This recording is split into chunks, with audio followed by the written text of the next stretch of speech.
بسم اللہ الرحمن الرحیم۔ السلام علیکم۔ اللہم صلی علی محمد کما تحب و ترضی لہ۔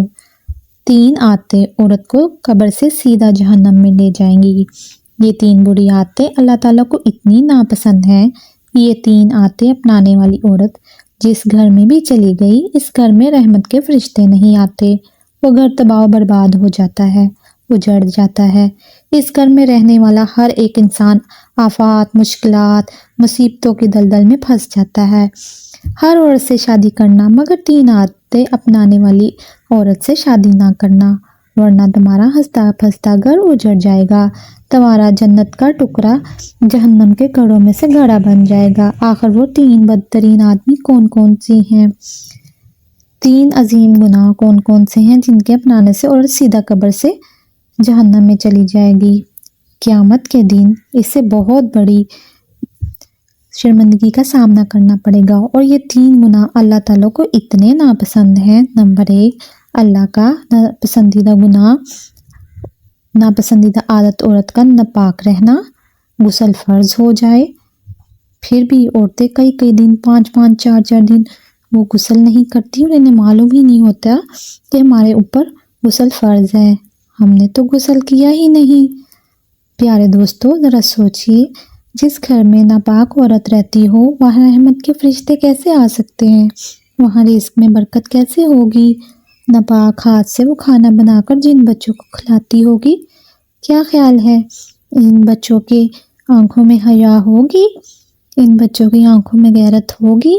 ایک 25 سالہ لڑکی مدرسے کے کسی معلم کے پاس آئی اور اس نے عالم دین کے پاس آ کر کہنے لگی، حضرت، میری ماں نے میری شادی فلاں جگہ کر دی ہے، فلاں تاریخ کو میری شادی ہے، اب میں آپ کے پاس آئی ہوں، مجھے پلیز غسل کا طریقہ بتا دیجئے، اسلام میں طریقہ بتا دیں، غسل کا فرض سمجھا دیں۔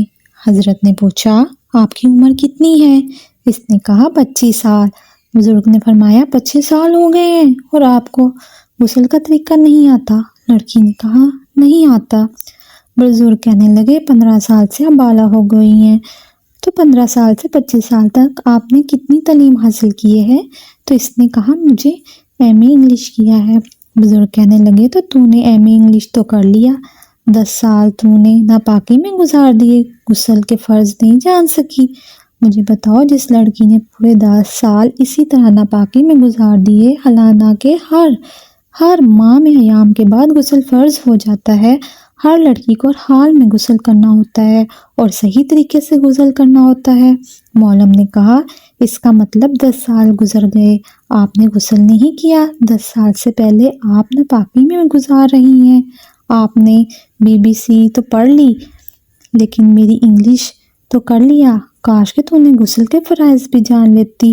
اور جو عورت غسل کرنا نہیں جانتی، اس سے تو کلمے بھی نہیں آتے ہوں گے، 6 کلمے جسے نہیں آتے، وہ نماز کیا پڑھتی ہوگی؟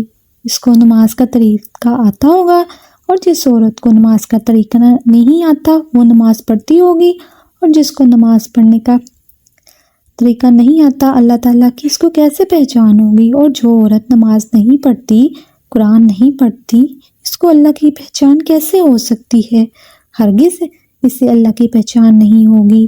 سب کچھ کرنا، ناپاکی سے بچنا۔ بزرگ نے فرمایا، جلدی سے توبہ کرو اور غسل کا طریقہ جان لو، نماز کا طریقہ سیکھ لیں، یہ زندگی کے لمحات تیرے لیے غنیمت ہیں، انہی لمحوں میں خدا کی یاد اور محبت کے دیے اپنے دل میں جلا لو، معلوم بھی نہیں کہ پھر فرصت ملے یا نہ ملے، معلوم نہیں پھر یہ زندگی کے لمحے ملے نہ ملے۔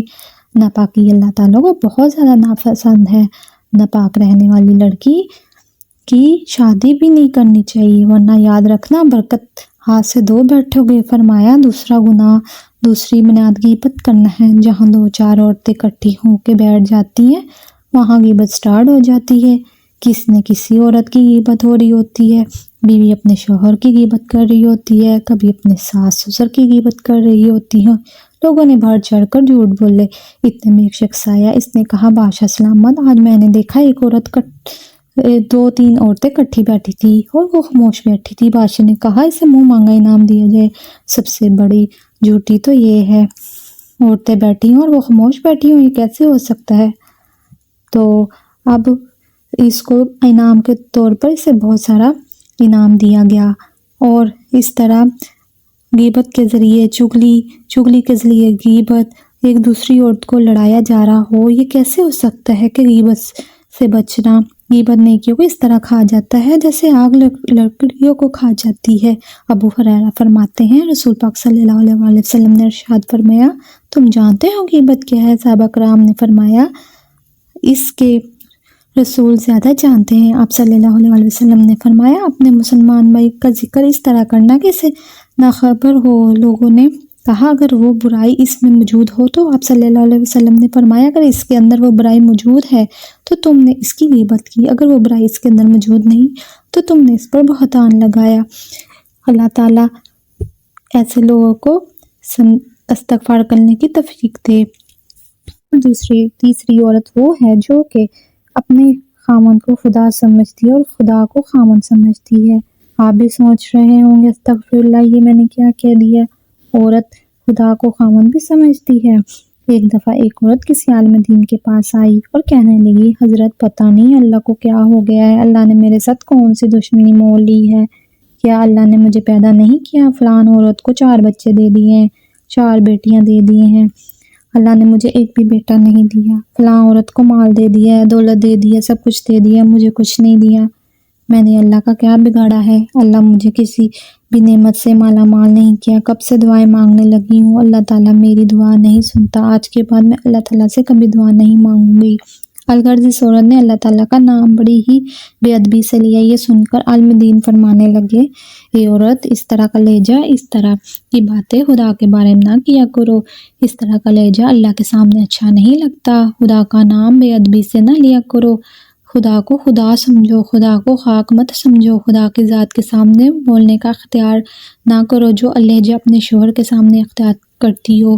تو نے مجھے کچھ چیزیں نہیں دی لے کر، تم نے مجھے وہ کچھ نہیں لے کر دیا، فلاں شوہر نے اپنی بیوی کو سب کچھ لے کر دیا، میری یہ خواہش پوری نہیں کی، تو نے میری یہ خواہش پوری نہیں کی، میں تجھے ہرگز کچھ نہیں مانگوں گی۔ اس طرح کی بے ادبی جملے، اس طرح کا بے ادب لہجہ شوہر کے سامنے تو اختیار کیا جاتا ہے مگر خدا کے سامنے اختیار نہیں کیا جاتا، خدا کے سامنے بولا نہیں جاتا۔